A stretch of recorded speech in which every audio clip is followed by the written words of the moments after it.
Okay, if you've ever wanted to identify exceptional responders to a clinical trial using mixed integer optimization modeling, then you've come to the exact right video because we're going to cover how to do exactly that. This is what the formulation looks like, and it's really intense. This was Professor Dimitri Spertsimas's formulation that he published a paper about. Um, but it's like, as you can tell, it's like super crazy. But I think that it's really worth understanding this one if you want to be good at MIO formulations in general, because this has like a lot of those concepts baked in. So if you can invest the energy to understand this, I think it's worth it for you. So what does it mean, exceptional responders? So let me scroll up in the recitation slides to this image here. So let me set the context. So let's say that you're a big pharmaceutical company and you invented a drug. And this drug, you're giving it to patients with cancer to try to improve their outcome. And outcome, let's formalize outcome to mean how long they live after the trial. Okay, so it's like ideally you give the drug to people that have cancer and they live longer than, on average, than the people that you don't give the drug to. And specifically, there's this term in, industry jargon called average treatment effect. And average treatment effect is exactly like what you care about to determine the effectiveness of your drug. Because we'll go over, how this means in math. But average treatment effect, like, in English, is just the difference between how long people live on average between the two groups, where one group got the treatment and one group didn't. So if your drug is really effective, you have a high average treatment effect. And if your drug sucks, then you have a zero average treatment effect. Or if it really sucks, you have negative average, like if it makes them live shorter. But what you want to do in practice is maximize the average treatment effect. This is where like optimization comes in, because what we care about is exceptional responders. Now, what is exceptional responders? Let's say you do this trial and your drug, your results are like pretty underwhelming. Okay, so you're really disappointed because it looks like, people don't live longer if they get your drug.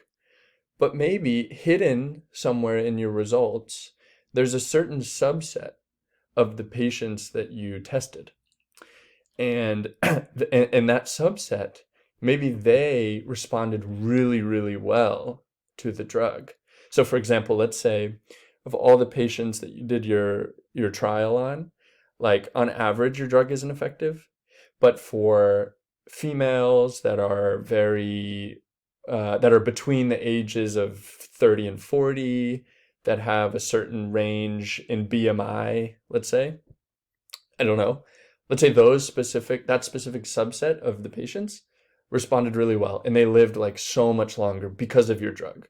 Well, that's important information, and like maybe you can then, write a caveat like, oh, this drug is only for this subset of the population. But if you're in the subset, like take the drug because it's really helpful. So this is like useful to know exceptional responders. This is like the subset of all the patients that responded really well to your drug.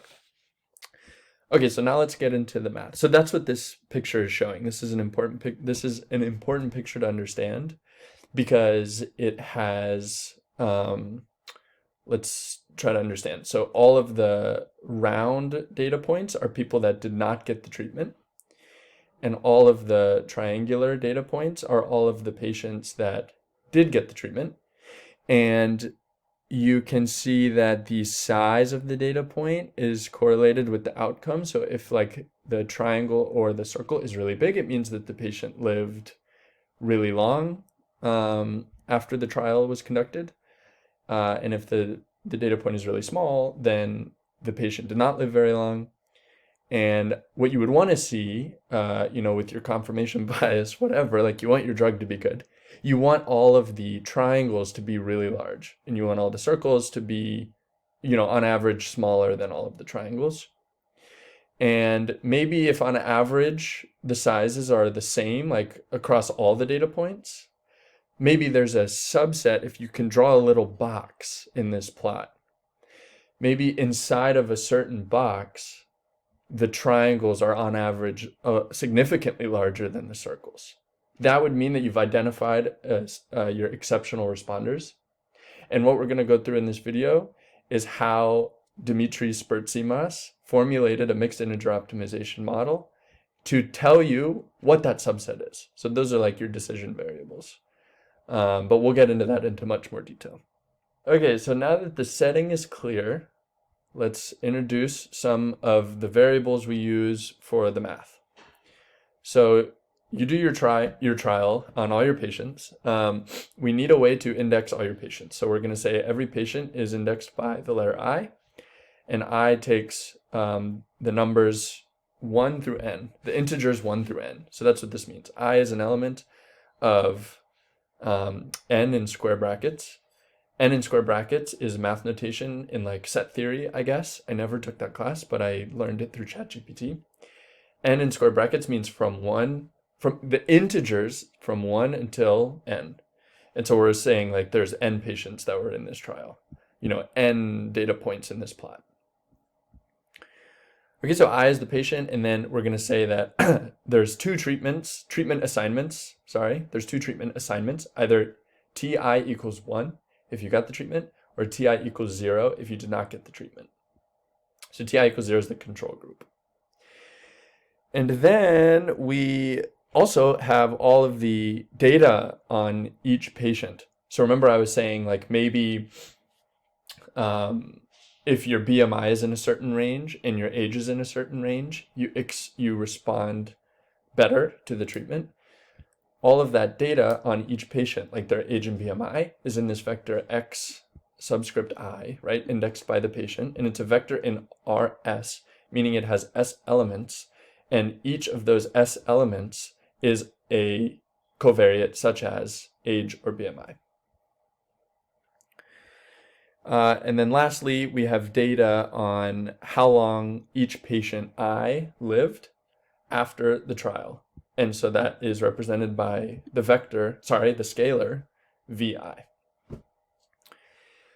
Okay, so now that we've talked about those, what we want to do is we want to find the box that houses all of the exceptional responders. And we're going to call all of those exceptional responders, we're going to say they belong to the set I star. And this should make sense. So this symbol here means is a subset of. And so this square bracket n means the set of all your patients, right? Integers 1 through n. And then I star is a subset of all your patients, which makes sense. Like only the females ages 20 to 30, BMI in a certain range, belongs to the set I, and it's a subset of n. So it could be all of n, but that's then your trial would have just been successful, and this would be trivial. But so ideally, it's a subset of n, and we want that subset of all your patients to have a maximum. In the case that I explained, we only care about maximum average treatment effect. And so, like I said, average treatment effect is the average difference in outcome between people that got the treatment and didn't. And you can write this like in fancy math. And so here's a fancy math way of defining average treatment effect as a function of the subset. So what you say is this first term is you sum up all of the outcomes of people, but the people are you only care about the people that are in the intersection of the people that got the treatment, T sub 1, and the people that are in your subset. So in this picture, it would be this intersection here, this set, which is the intersection of people that got the treatment and are in your exceptional responders set, are all of the triangles in this box. And then what you do is you sum up the outcomes for all the triangles. Everybody that's both in your box and got the treatment. So that's all the triangles in this box. You sum up those outcomes and you divide by the number of triangles in the box. which is the number of people in the set, which is the intersection of treatments inside the box. So those are the number of triangles in the box. So altogether, this means you sum up the outcomes for the triangles in the box and you divide by the number of triangles in the box. What does that mean? That means what's the average outcome of people in your subset that got the treatment? Minus, this is the same exact thing, but now you're looking at the intersection of people in the box and people that didn't get the treatment, so the controls.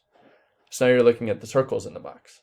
So you sum up the outcomes for all the circles in the box and you divide by the number of circles in the box. And what does that mean in English?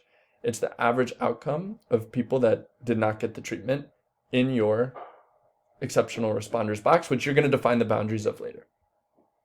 Okay, so then you take the difference and that's how you define average treatment effect. I'm going to move on.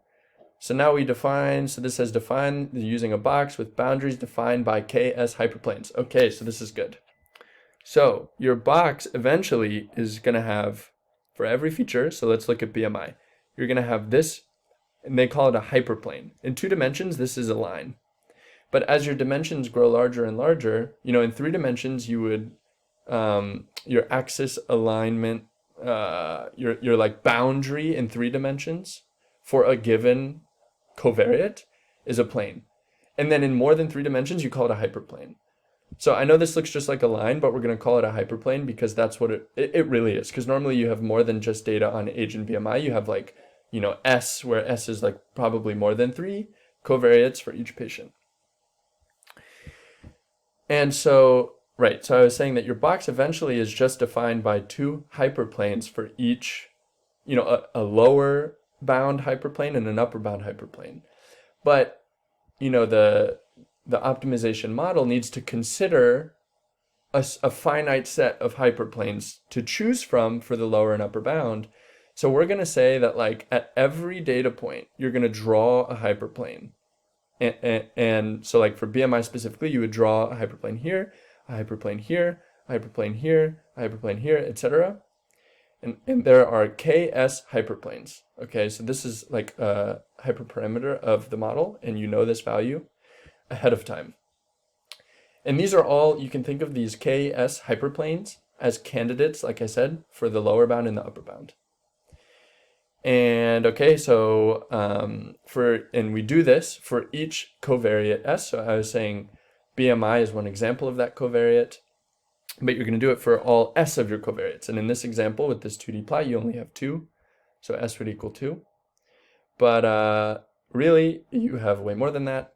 And so S is an element of all the integers from 1 into capital S, where capital S is, like I said, up here, the number of covariates for each patient that you have data on. Okay, so all of these candidate, hyperplanes for your upper and lower bounds are defined in this way, so you can like order them up. It takes 2 subscripts, gamma S. S means for a certain covariate, so like all of these vertical lines are gamma subscript 1 if like 1 corresponded to the covariate for BMI. And then the second subscript is like the kth line. So here you have 2 hyperplanes, so this would be like gamma 1, 1, gamma 1, 2. And then you would have hyperplanes for age, so like this horizontal line, this lower horizontal line would be like gamma 2, 1, because it's the second covariate, and this top one would be gamma 2, 2, because it's the second. The second subscript is the kth hyperplane.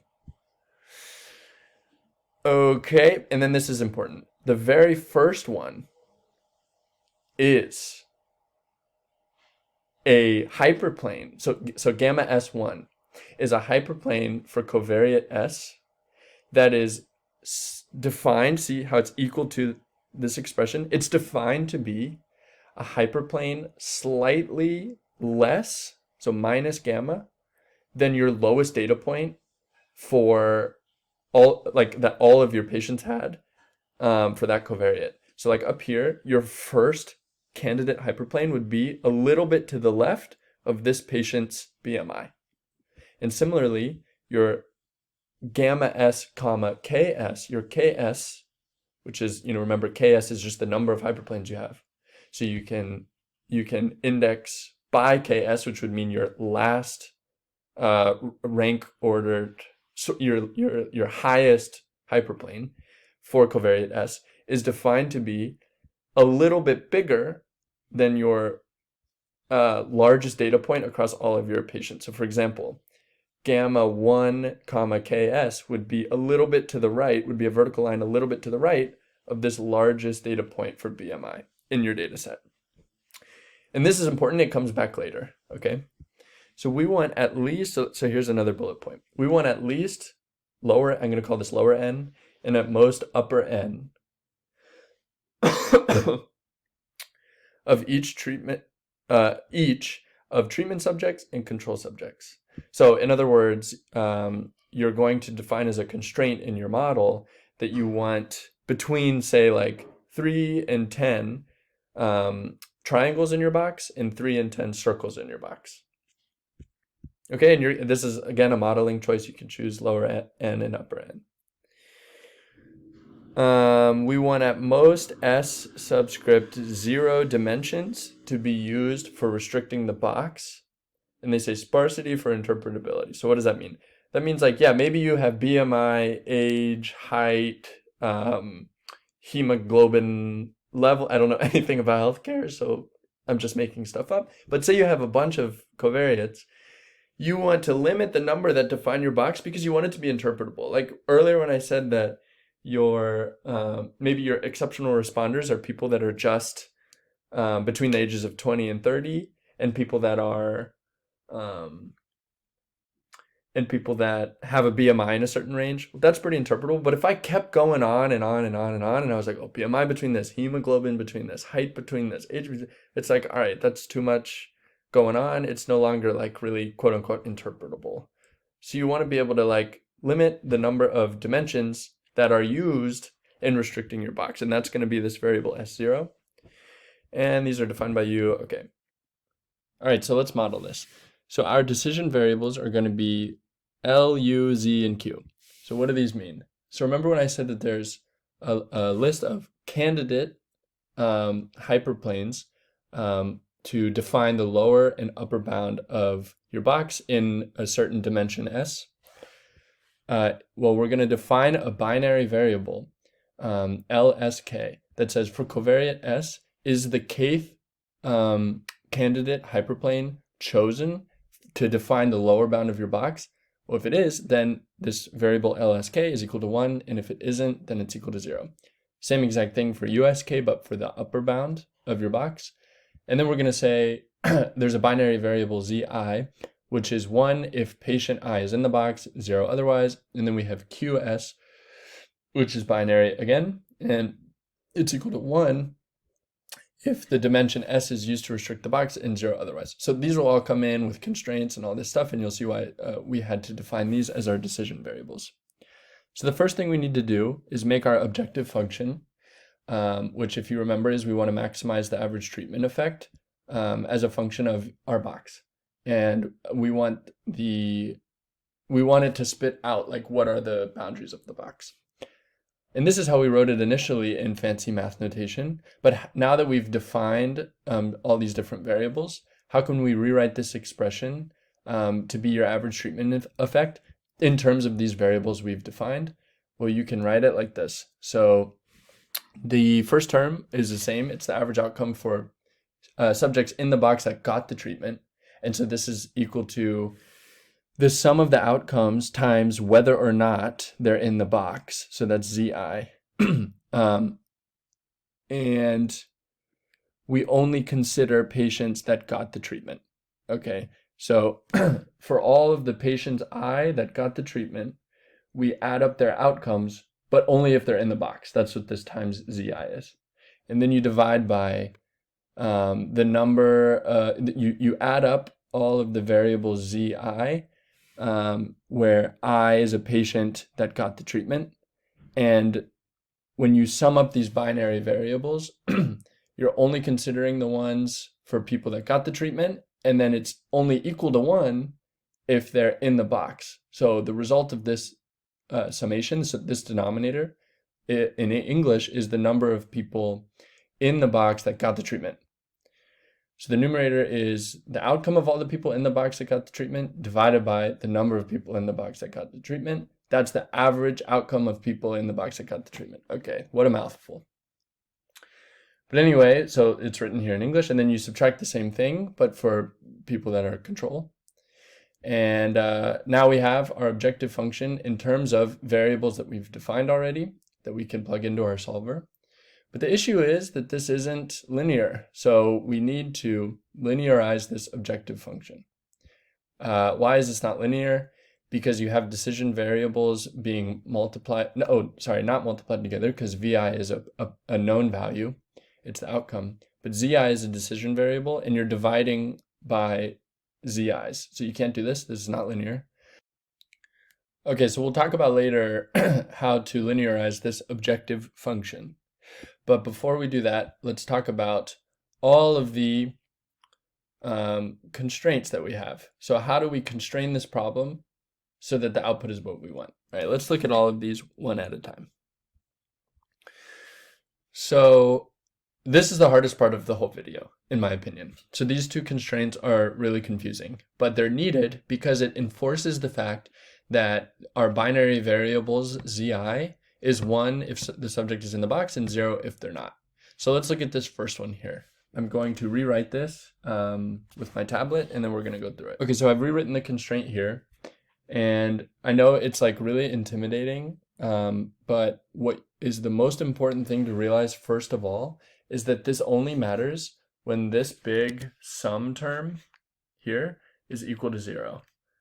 Why is that? Because when this is equal to 0, then you get zi is greater than or equal to 1. And because zi is binary, it's forcing zi to be 1.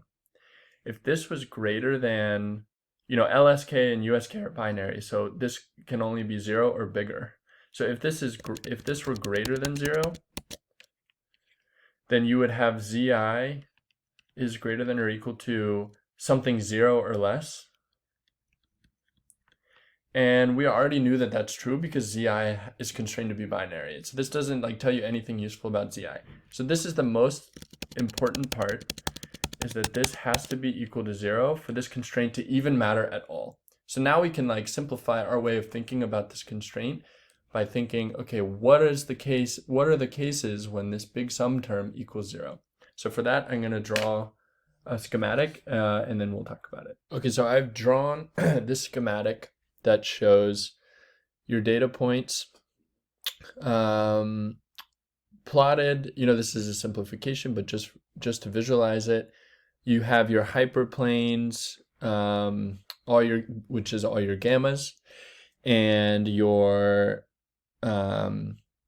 you have the decision variables L and U, one for each candidate hyperplane, and the decision variable equals 0 if you don't end up selecting that hyperplane as your upper or lower bound. And then, so in this case, here L1 comma 2 equals 1. So that means this is our hyperplane that's going to define the lower bound for that particular dimension in defining our box of exceptional responders. And then it looks like U1 comma KS, so the largest, ordered hyperplane, we're going to say is going to define the upper bound of our box along this, first dimension of all of our covariates. And it's important to know that only one of them can be 0, and we're going to show you that constraint. You'll see that constraint in a second. But let's understand this constraint. This is one of the hardest ones in the whole problem. So this constraint only matters, like I said, when this big sum term equals 0. So when does the sum term equal 0? Let's look at this first nested sum over all of your decision variables L. So your L, this says sum up all of the binary decision variables LSK, but only the ones that are greater than your data point. So let's say our data point is right here. Here is patient 1, covariate 1, patient 1's first covariate X. So let's say that this data point is right here at gamma 1 comma 3. So this term, we would sum all of the variables L that are greater than our data point. So we would sum this one plus this one plus this one, and we would get 0. So that's good. So when this is 0, so 0 when what? When our lower bound is below our data point. So this is like partially telling you that you're like inside the box potentially. So this first term is 0 when data is above lower bound. Okay, similarly, we can do it for this other nested sum. So we're going to sum all of our USK variables, but only the ones that are less than our data point. So here's our data point. We're going to sum all the U variables that are less. So we're going to sum this one, and we're going to sum this one, and that equals 0. And it equals 0 because the one binary decision variable U that does equal 1 is above our data, and we're only summing the ones below. And this is saying that our data is below our upper bound. If we selected U1, 2 to be our upper bound, then we would sum these two variables and we would get 1. We would get more than 0. And then this whole thing would evaluate to at least 1, and then you would subtract that over, and this constraint would be meaningless. It would, okay, so we're only getting 0 here when the data is less than the upper bound. And so if this is true for all dimensions, because we're summing over s equals 1 to capital S for all of our covariates, then it's the case that your data point lies within the box defined by hyperplanes for all of your covariates. And then this whole sum equals 0. We get zi is greater than or equal to 1. So we're forcing zi to be equal to 1, which means for patient I, he lives in the box. But this does not necessarily mean that zi equals 0 if you're not in the box. Because if you're not in the box here, like let's say that this was equal to 1 and this was equal to 0. So this guy's not in the box because he's above the upper bound. And so specifically in this term, we would get that we would sum this variable and we would sum this variable. So it'd be 0 plus 1.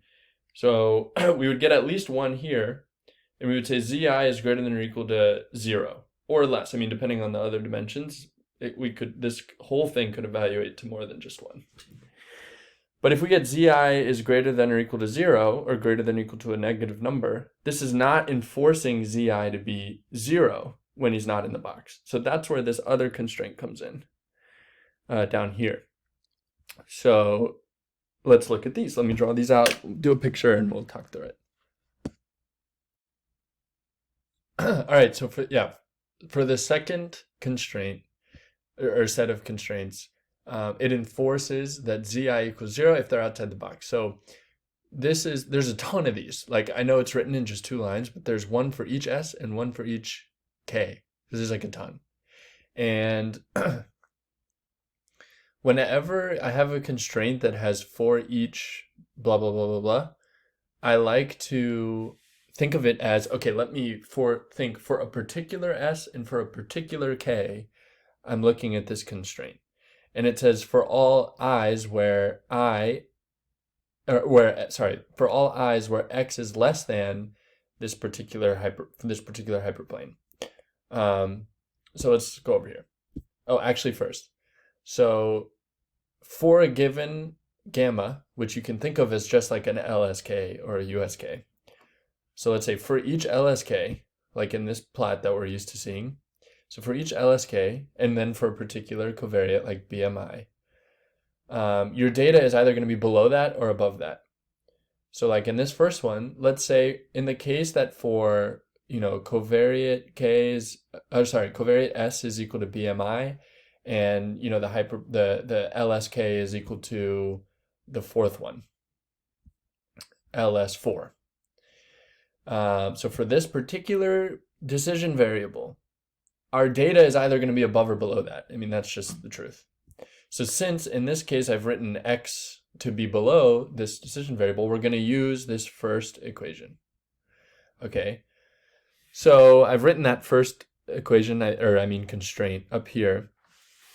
And it satisfies this, so it applies. So for all of the for this particular L that's greater than our data point, we're going to use this constraint. And so check it out. So for this particular L, so let me write it like this.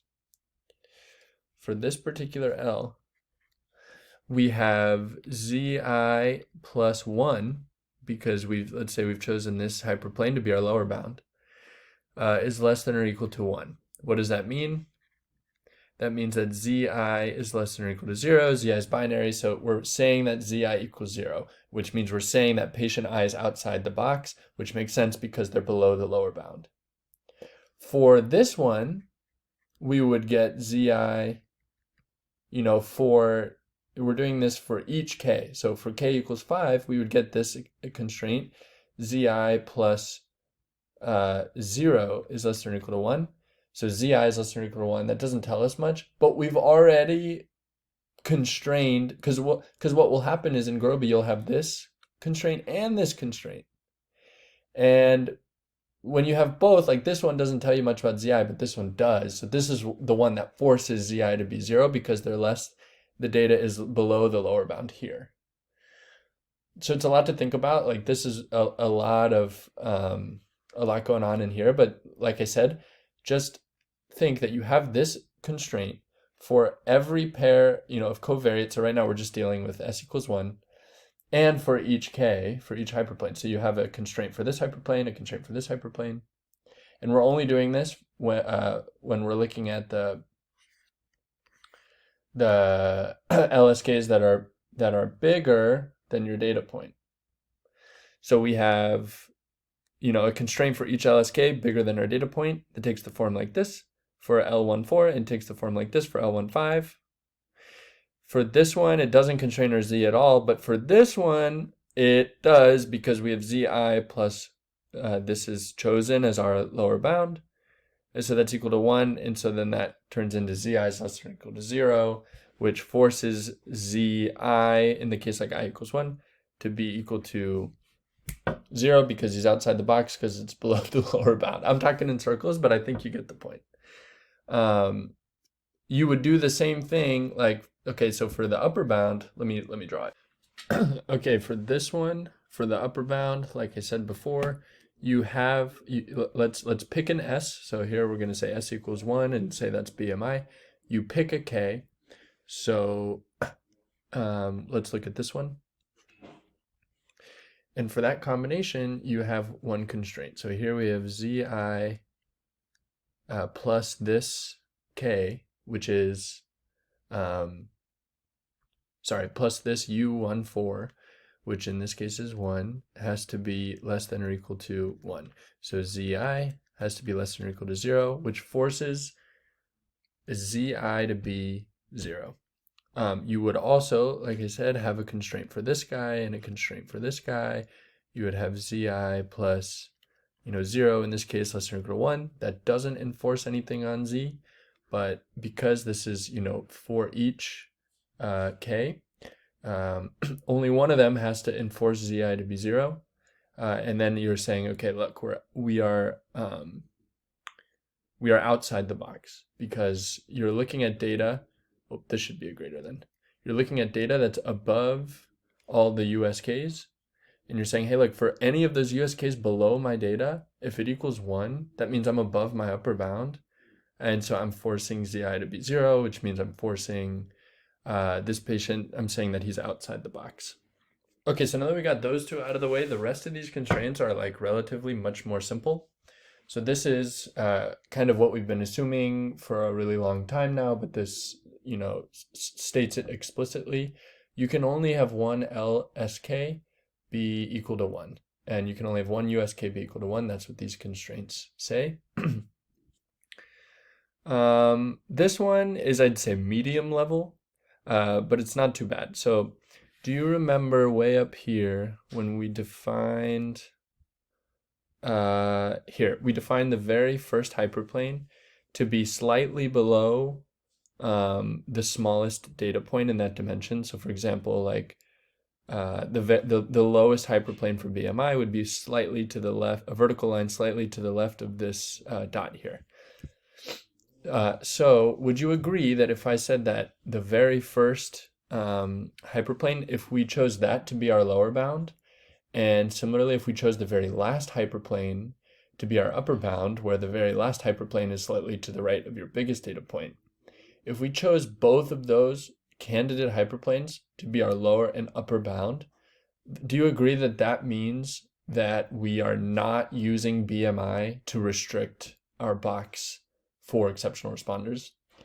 Well, if you do, that's what these constraints down here are exploiting, because this is going to enforce QS to equal, these three constraints for each S is going to enforce that QS equals 1 if we use covariate S to restrict our box, and it's going to QS is going to equal 0 if we don't use it. Now, how is that the case? Let's start with this third one. QS plus LS1, so specifically that lowest possible hyperplane, plus US comma KS, so specifically that highest possible hyperplane, being less than or equal to 2. So let me write this really quick. Okay, so what does this do? Well, let's assume that we've selected these to be our upper and lower bound. So we're going to say that this equals 1 and this equals 1 as well. So like I said, we're choosing the lowest possible hyperplane and the upper possible hyperplane as our boundaries, meaning that S in this case does not restrict our box. So if these equal 1, then what do we get? QS less than or equal to 0. So it's forcing QS to be 0. That makes perfect sense because we're not using S to restrict our box. If we chose the lowest possible hyperplane as our lower bound and the highest possible hyperplane as our upper bound. So this, you might think this is enough, all we need, but what this doesn't do is enforce QS to be 1 if we don't, or if we do use S to restrict our box.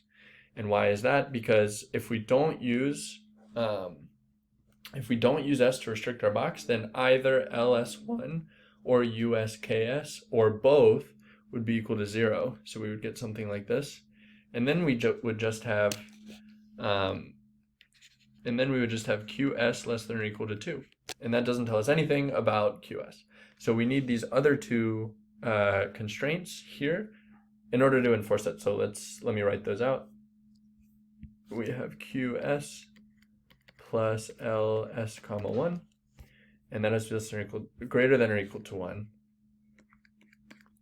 Why greater than or equal to 1? Because if this equals 0, then we have QS forced to be 1. So if we choose something other than the lowest possible hyperplane as our lowest bound, then LS1 is going to be 0.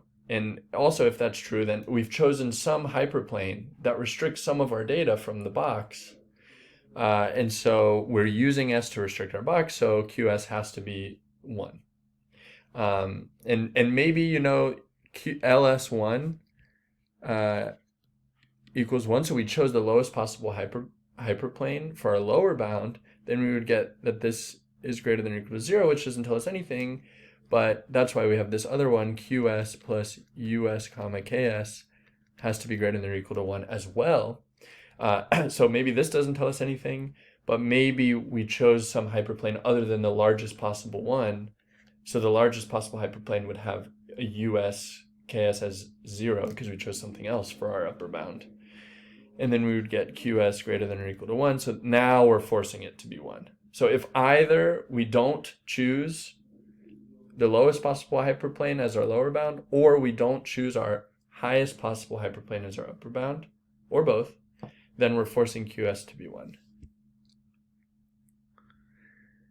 All right, now these ones are, again, pretty straightforward. This one just says that we only want S, capital S naught, capital S0, covariate dimensions used to restrict. So we've already accomplished getting QS to equal 1 if S restricts our box. So now we're just saying if you sum over all the QS's for each S in 1 through the number of covariates that we have, that sum has to be less than or equal to some hyperparameter, which is the max amount of covariate dimensions that we want to use to restrict our box. Again, this is for interpretability. You don't want to have to be rambling on and on and on about all of the stipulations for patients that your drug is effective for. You want it to be like, less than S naught, less than 3. I don't really know what they use in practice, but something relatively small.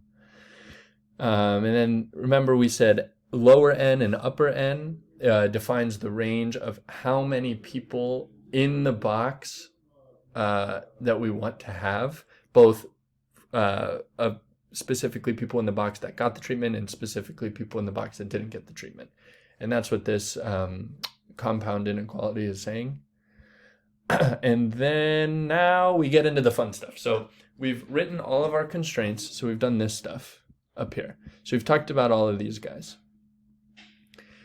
Now, I think I mentioned that this objective function is not linear because we're dividing by decision variables. In order to get rid of this fractional component, we do some crazy stuff, okay?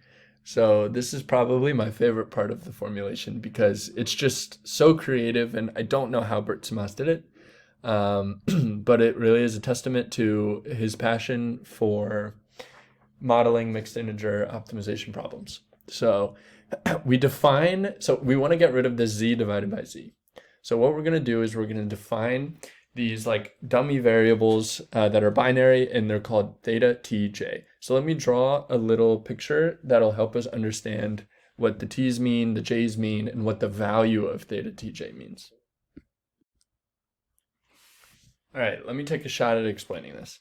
So we have theta, t, j as our binary variables. So this is binary. That's important. So looking at this drawing, I've drawn a box. So say we only have 2 covariates, age and BMI. We have our lower and upper bounds for each covariate. This defines a box. And here are our patients in the box. 2 of them got the treatment, 3 of them didn't. Theta tj is a binary variable that says that for treatment, let's say 0, which means control, and j is equal to some number which is supposed to represent the number of patients in your box that got treatment 0. So let's say theta 0, 1. Okay, well, let me ask you, is this going to be 0 or 1? The answer is definitely 0. And the reason why it's 0 is because that for control 0, and I know I really haven't defined this yet, but I'm just going to define it as I give you examples. For treatment 0, so now we're only going to look at the control patients, so of which there are 3 in the box. Theta 0, 1 is saying, is there 1 person in the box that got the control? No, there's 3. What about theta 0, 2? This is saying, are there 2 people in the box that got treatment 0, that got the control? No, it's not 2, it's clearly 3. So what about theta 0, 3? Now we're talking the binary decision variable theta 0, 3 is equal to 1 because the people that got treatment 0, the control, there were 3 of them in your box. And I know this sounds ridiculous, but it is really clever and it does help us get rid of the fraction. So just bear with me and you'll see how it plays out. So then, okay, so, now that you know this, let's do another quiz. What is theta 1, 3? Is this 0 or 1? The answer is 0 because there are not 3 people in our box that got the treatment 1, which is the treatment. There are 2 triangles. So what do I have to put here in the subscript in order to get this variable to equal 1? Think about it. The answer is 2 because there were 2 patients in the box.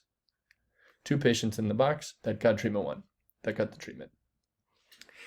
Okay, so if you notice, the other thing is that we only want between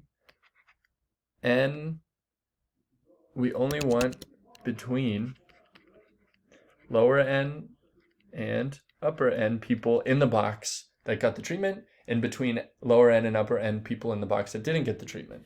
So these subscripts here, j, are only going to range from lower n to upper n.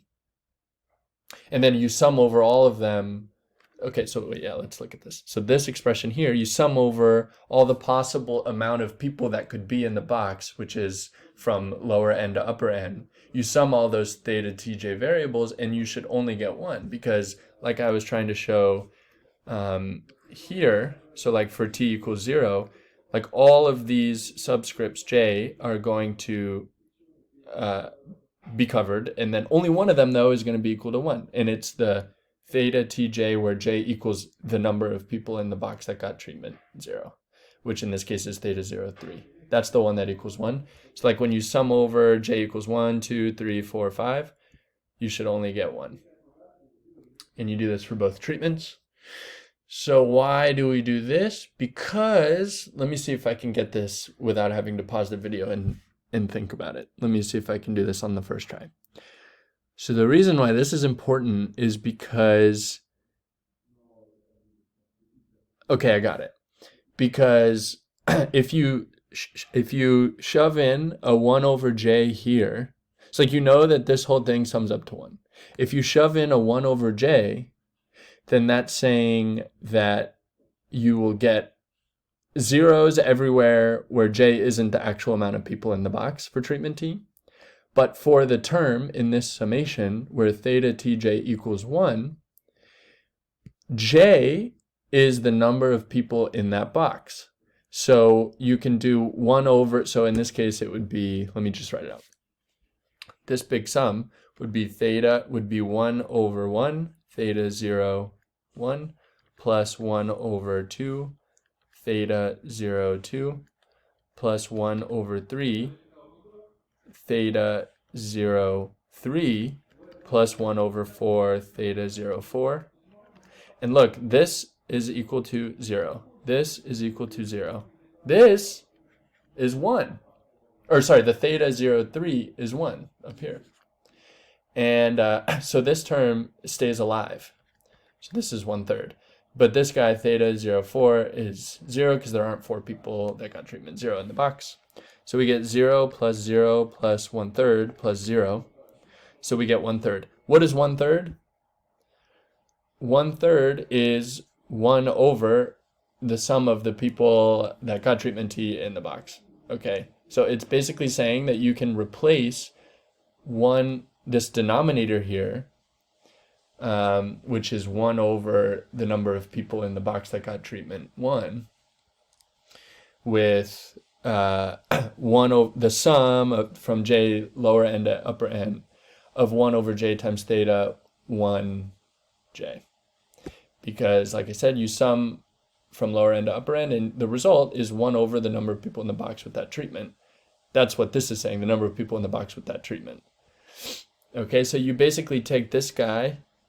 What you notice is that this guy is just the denominator in your objective function that you're trying to get rid of the fractions for.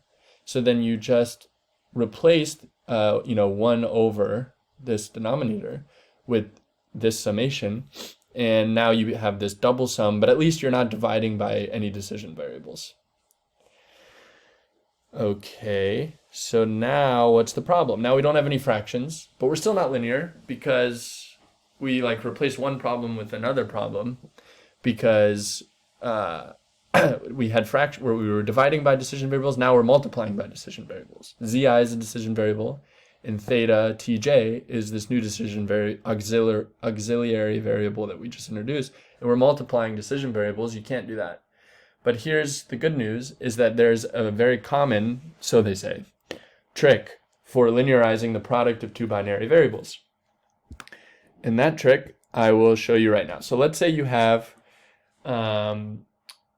let's say, hold on, I wrote this down somewhere. Actually, I can do it from my head. I don't need my notes. So let's say you have binary variables b times c in your objective function, okay? B comma c are binary. You want to linearize this, so what you can do is introduce a third binary variable. So introduce a third one, let's call it a, which is also binary. And we're gonna write, let's write 3 constraints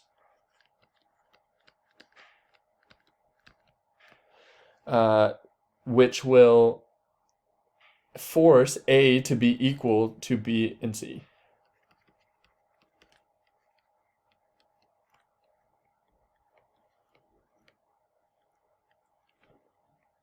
Okay, so these three constraints are pretty clever. First, we're going to say that A has to be less than or equal to B.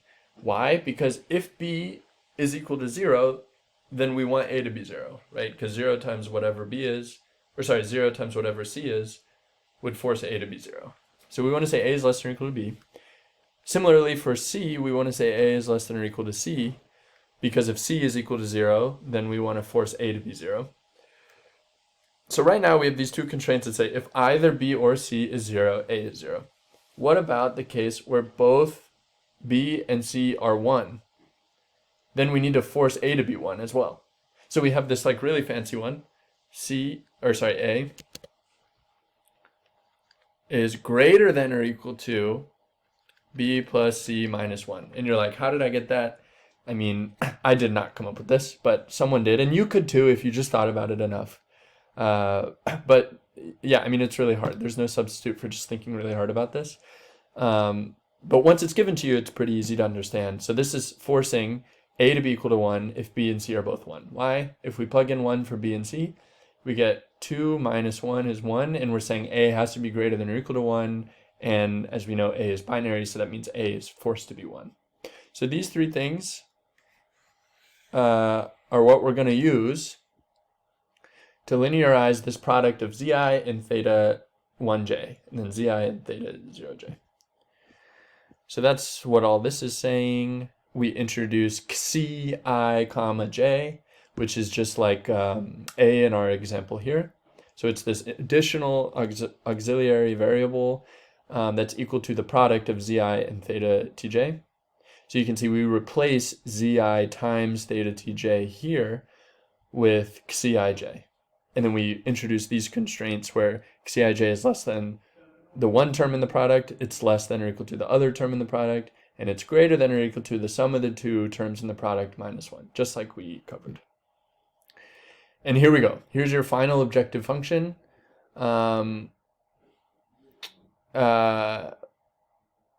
Except for like this stuff, and honestly I don't understand it. And I've been recording for a while, so I'm just gonna skip this. Maybe I'll post in the description if I ever figure out what this means. But basically, I know this looks like a lot, but we covered every single thing. I mean, like, let's just spin our cursor and then, okay, right here. So this constraint, we covered this, right?